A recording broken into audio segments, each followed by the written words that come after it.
Bonjour à tous, je vous ai concocté une nouvelle vidéo pour parler de la psychologie des profondeurs et des personnalités humaines. Bon visionnage.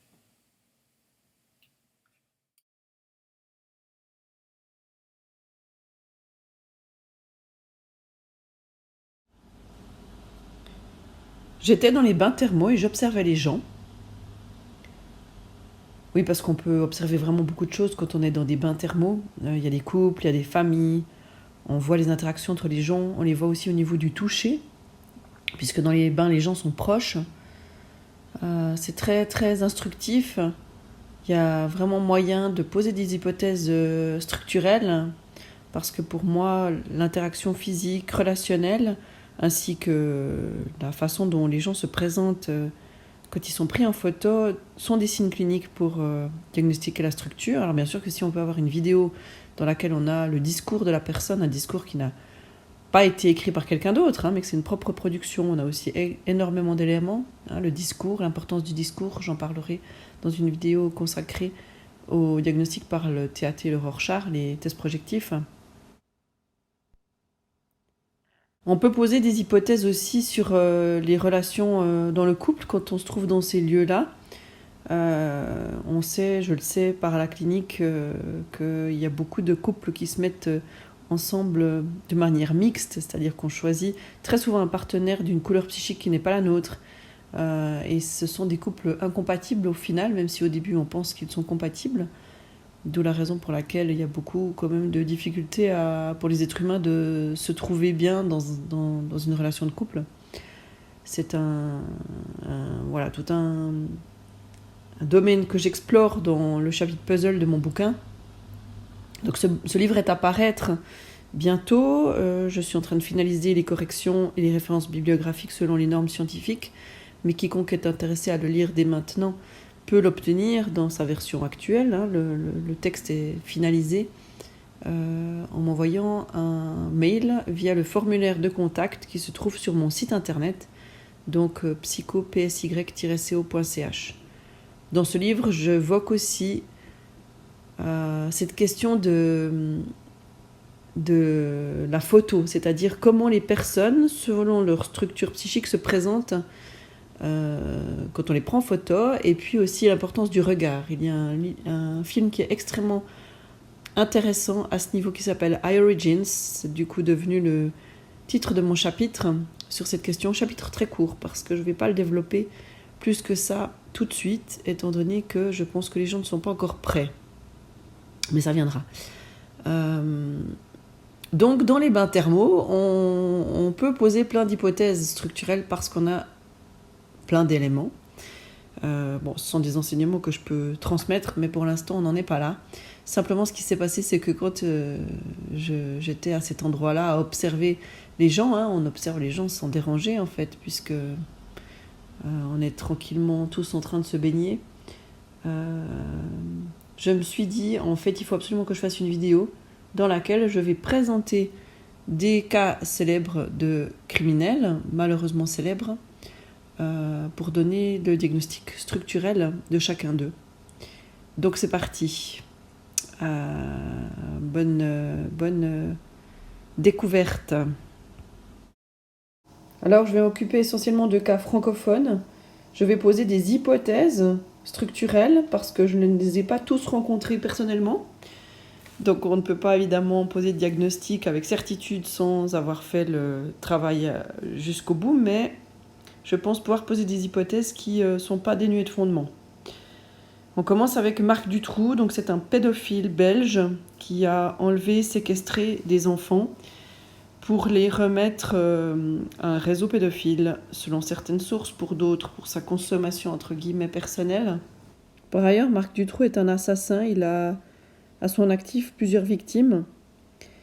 J'aimerais rappeler la différence entre les auteurs d'abus sexuels sur enfants, donc les pédophiles, de couleur rose et de couleur verte, puisque les bleus ne sont pas pédophiles. Donc si on reprend le tableau de Boucher-Kervella qui se trouve dans le bouquin de Ballier, La violence en abîme, on voit bien cette différenciation entre l'abuseur sexuel sur enfant qui a recours à la destructivité, donc il est question de psychose, alors que les auteurs d'abus sexuels sur enfants de couleur verte ont recours à l'érotisation. C'est très important de faire cette différence. Donc Marc Dutroux est un auteur d'abus sexuels et en plus un assassin de couleur rose, selon mes hypothèses cliniques. Le nombre de victimes et surtout le type de délit, de crime, nous renvoie évidemment à la plus grande destructivité. Je n'ai jamais rencontré d'auteur d'abus sexuels de couleur verte qui ait tué ses victimes mineures. Ça ne veut pas dire que ça n'arrive jamais, mais c'est rare. Ici, on peut voir sur cette image les complices de Dutroux, c'est-à-dire Michel Nioul à gauche et à droite Michel Lelièvre. Michel Lelièvre est en fait l'homme avec lequel Dutroux a commis les crimes, et Michel Nioul n'a pas été reconnu, disons, responsable des commandes d'enfants, mais très certainement qu'il aurait pu. Sauf qu'il y a eu un non-lieu par rapport à toute cette affaire pour lui. Michel Nioul, lui, est un individu de couleur verte. C'est tellement, tellement évident dans tout ce qu'il dit et fait qu'on est tout à fait là au cœur de la question du narcissisme et de la perversion.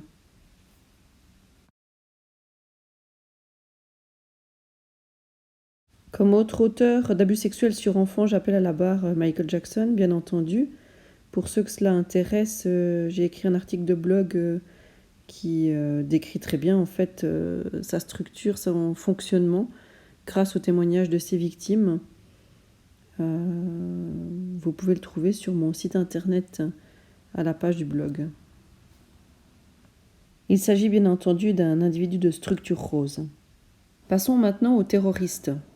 J'ai commencé à comprendre ce qui se passait au niveau des structures psychiques quand j'ai lu il y a de nombreuses années ce bouquin de Abd Samad Moussaoui qui écrit sur son frère Zacharias, qui a participé activement aux attentats du 11 septembre, qui a pris la prison à perpétuité pour ça. Zacharias en fait est décrit comme un être de structure rose avec des traits, de forts traits paranoïaques. Et ce qui était hyper intéressant, c'est que ce sont des garçons qui ont tous les deux, l'écrivain et puis son frère criminel, vécu ensemble dans la même fratrie, et pourtant un est passé à l'acte extrêmement grave et l'autre pas. Bien sûr que Abd Samad, qui écrit le livre, est un être de structure bleue qui essaye de comprendre ce qui s'est passé pour son frère. Dans la nébuleuse terroriste, nous avons donc d'autres visages, d'autres figures. Tout en haut à gauche, ici, nous avons Abaoud et juste à côté, Abdeslam. Salah Abdeslam, son frère Brahim, est juste en dessous de lui sur les photos.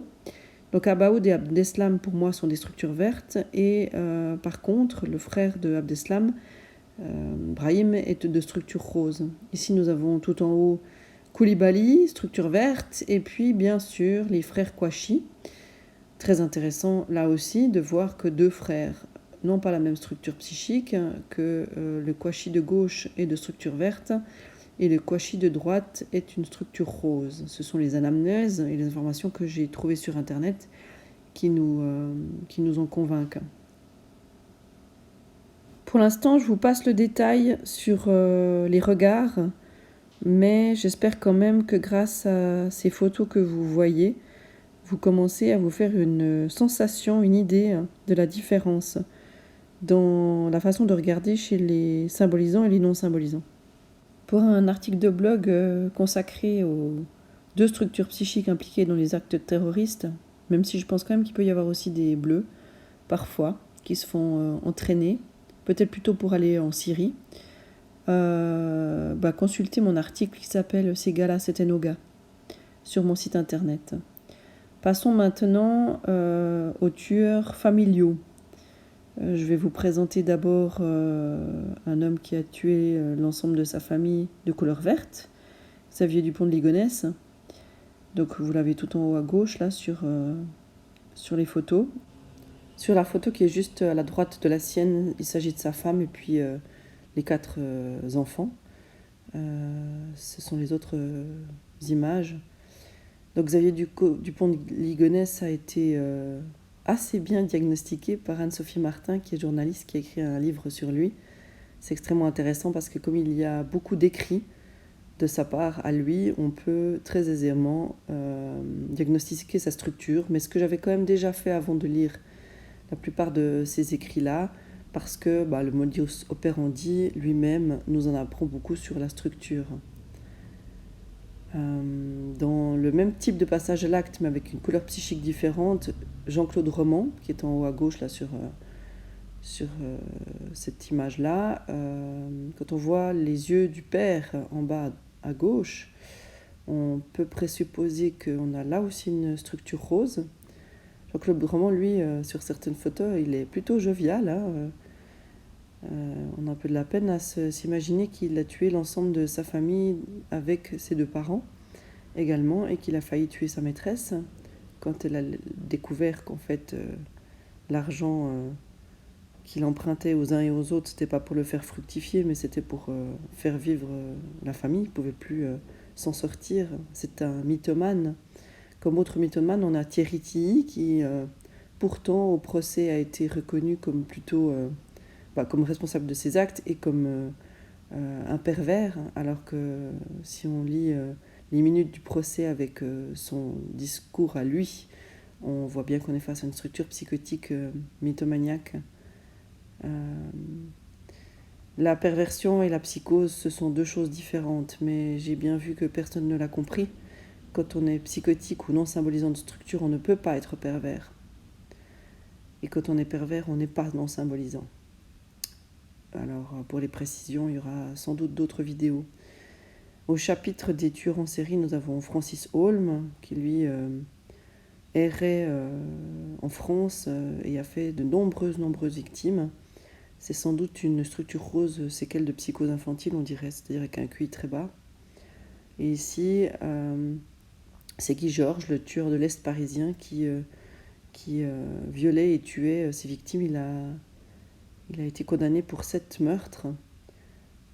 Et évidemment, structure rose. Alors, je vous apprends rien si vous avez écouté avec attention mes autres vidéos. Il est évident que les tueurs en série sont roses de structure. Je ne connais aucun tueur en série qui soit vert.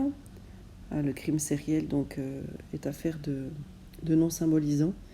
Là, vous avez le tableau qui vous donne davantage d'éléments par rapport au type de crimes qui peuvent être commis par chaque structure. Donc, on l'observera dans les crimes très graves, très peu de représentants de la structure verte. À qui est-ce que je peux penser d'autres ? Il y a Bertrand Cantat, par rapport auquel j'ai écrit aussi un article de blog, qui est de structure verte. Et puis, c'est pas facile, pas facile d'en trouver. La plupart des personnes qui commettent des crimes très graves sont de structure rose. Dans les crimes passionnels, comme cela est évoqué dans le tableau, on peut trouver des représentants de la structure bleue, et en particulier, je pense à Cécile Brossard, pour laquelle j'ai posé une hypothèse de structure névrotique. Voilà, on a fait le tour de quelques profils. N'hésitez pas à me faire part de vos questions en m'envoyant un mail via le formulaire de contact de mon site. Et merci de votre attention. À bientôt.